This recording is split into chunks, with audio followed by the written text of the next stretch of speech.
తమిళనాడు రాజకీయ చరిత్రలోనే కాకుండా భారత్ మొత్తం విద్యారంగం మరియు ప్రజా సంక్షేమ పథకాల వైపు చూసేలా ముఖ్యమంత్రి సి జోసెఫ్ విజయ్ నేతృత్వంలోని ప్రభుత్వం ఒక సంచలనాత్మక ప్రతిపాదనను తెరపైకి తెచ్చింది.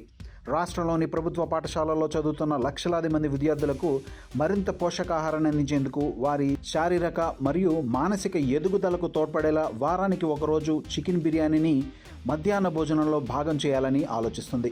సాధారణంగా పేద, దిగువ మధ్యతరగతి కుటుంబాలకు చెందిన పిల్లలు ప్రభుత్వ పాఠశాలలో విద్యను అభ్యసిస్తుంటారు.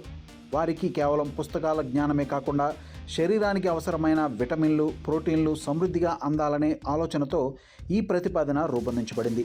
తమిళనాడు పాఠశాల విద్యాశాఖ మంత్రి రాజ్మోహన్ ఈ ప్రత్యేక ప్రతిపాదనను రూపొందించి ముఖ్యమంత్రి సి జోసెఫ్ విజయ్కు స్వయంగా అందజేశారు. ప్రభుత్వ పాఠశాలల్లో నమోదయ్యే విద్యార్థుల సంఖ్యను పెంచడం, పిల్లల్లో బడికి రాకుండా మానేసే ధోరణిని నివారించడం మరియు ముఖ్యంగా గ్రామీణ ప్రాంత చిన్నారుల్లో ఎక్కువగా కనిపించే రక్తహీనత, ప్రోటీన్ లోపాన్ని అధిగమించడమే ఈ నిర్ణయం వెనుక ఉన్న ప్రధాన లక్ష్యాలని విద్యాశాఖ పేర్కొంది. ఈ సందర్భంగా మంత్రి రాజ్మోహన్ మాట్లాడుతూ, తమిళనాడులో మధ్యాహ్న భోజన పథకం అనేది ఒక రోజులో వచ్చింది కాదని, దశాబ్దాల కాలంగా విభిన్న ప్రభుత్వాలు దీనిని బలోపేతం చేసుకుంటూ వచ్చాయని గుర్తు చేశారు. కేవలం మధ్యాహ్న భోజనంలో బిర్యానీ మాత్రమే కాకుండా ఉదయం వేళ ఇచ్చే బ్రేక్ఫాస్ట్ మెనూను కూడా పూర్తిగా మార్చాలని ప్రభుత్వం భావిస్తోంది. ప్రస్తుతం అమల్లో ఉన్న రవ్వ ఉప్మా, గోధుమ ఉప్మా వంటి ఆహార పదార్థాలను చాలామంది పిల్లలు సరిగ్గా తినడం లేదని విద్యాశాఖ గుర్తించింది. పిల్లలు ఎంతో ఇష్టంగా తినే, అదే సమయంలో అధిక పోషక విలువలు ఉన్న ఇడ్లీ సాంబార్, పూరీ కూర, కిచిడి మరియు పౌష్టికాహార రకాలతో కొత్త మెనూ తయారు చేస్తున్నారు.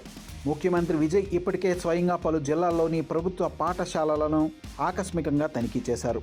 విద్యార్థులకు అందుతున్న మధ్యాహ్న భోజన నాణ్యత, పాఠశాలల్లో తాగునీటి వసతి, శానిటేషన్ విషయాలపై అధికారులకు స్పష్టమైన ఆదేశాలు జారీ చేశారు. ఈ క్రమంలోనే పాఠశాల విద్యాశాఖ సమర్పించిన చికెన్ బిర్యానీ ప్రతిపాదనపై ప్రభుత్వం సానుకూలంగా స్పందించినట్లు తెలుస్తోంది. నిపుణులు మరియు న్యూట్రిషన్ టీంతో చర్చించి బడ్జెట్ అంచనాలు మరియు అమలు విధానం ఖరారైన వెంటనే సీఎం ఆఫీసు నుండి అధికారిక ప్రకటన వెలువడే అవకాశం ఉంది. ఈ పథకం అమల్లోకి వస్తే భారతదేశ విద్యారంగంలో ఇది మరొక మైలురాయిగా నిలిచిపోతుందని విద్యావేత్తలు భావిస్తున్నారు. ప్రైవేట్ పాఠశాలలకు దీటుగా ప్రభుత్వ పాఠశాలలు ప్రమాణాలను, సదుపాయాలను పెంచడంలో ఇది కీలక పాత్ర పోషిస్తుంది. ఇతర రాష్ట్రాలు కూడా తమిళనాడు నమూనాను స్వీకరించే అవకాశం కూడా ఉంది.